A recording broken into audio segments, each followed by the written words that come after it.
അപ്പോൾ എന്തൊക്കെയുണ്ട് വിശേഷം? എല്ലാവർക്കും സുഖമല്ലേ? അപ്പോൾ എല്ലാവർക്കും ആദ്യമേ തന്നെ ഒരു പുതുവത്സര ആശംസകൾ നേരുവാണ്.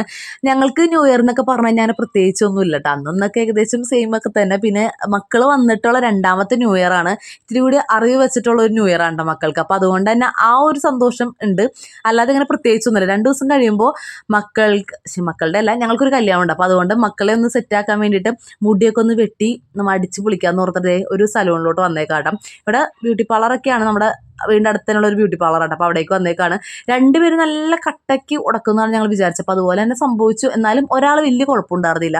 അപ്പോൾ അത് കഴിഞ്ഞ് ഞങ്ങൾ ഓലത്തുമ്പത്തിരുന്നു ഏലടും ചില്ലപ്പൈങ്കിളി എന്നൊക്കെ പാട്ടൊക്കെ പാടി ഞങ്ങൾ മക്കളെ ഒന്ന് കുളിപ്പിച്ച് സെറ്റാക്കി എടുത്ത് പിന്നെ അവർക്ക് ഇത്തിരി ബിരിയാണിയൊക്കെ കൊടുത്ത് അത് കഴിഞ്ഞിട്ട് അവന്മാരെയൊക്കെ ഒന്ന് ഉറക്കി കഴിഞ്ഞിട്ടാണ് ഞങ്ങൾക്ക് ഈ ഫുഡ് കഴിക്കൽ കാര്യങ്ങളൊക്കെ നടക്കുകയുള്ളൂ. അപ്പോൾ ഈ ചേച്ചിയുടെ മക്കളൊക്കെ വന്നിട്ടുണ്ടായിരുന്നു. അപ്പോൾ അവരൊക്കെ ഫുഡ് കഴിച്ചു. ഞങ്ങൾ സ്പെഷ്യലായിട്ട് ഉണ്ടാക്കിയെന്ന് പറഞ്ഞാൽ ബിരിയാണിയാണ്. പക്ഷേ ഞാനല്ലാതെ ഉണ്ടാക്കിയത്. അപ്പോൾ അതാണ് ഏറ്റവും വലിയൊരു സ്പെഷ്യാലിറ്റി. അപ്പോൾ അത് കഴിഞ്ഞ് അവരത് കഴിച്ച് മക്കളെയൊക്കെ ഒന്ന് ഉറക്കി കഴിഞ്ഞപ്പോഴേക്കും ഞങ്ങളും കഴിച്ചിട്ടാണ്. അപ്പോൾ ഞങ്ങളുടെ ന്യൂ ഇയർ എന്നൊക്കെ പറഞ്ഞത് ഇത്രേ ഉള്ളൂ. അതുകൊണ്ട് വൈകുന്നേരം എവിടെയെങ്കിലും പോയാൽ പോയി, അത്രയൊക്കെ തന്നെ ഉള്ളൂ. അപ്പോൾ ഹാപ്പി ന്യൂ ഇയർ.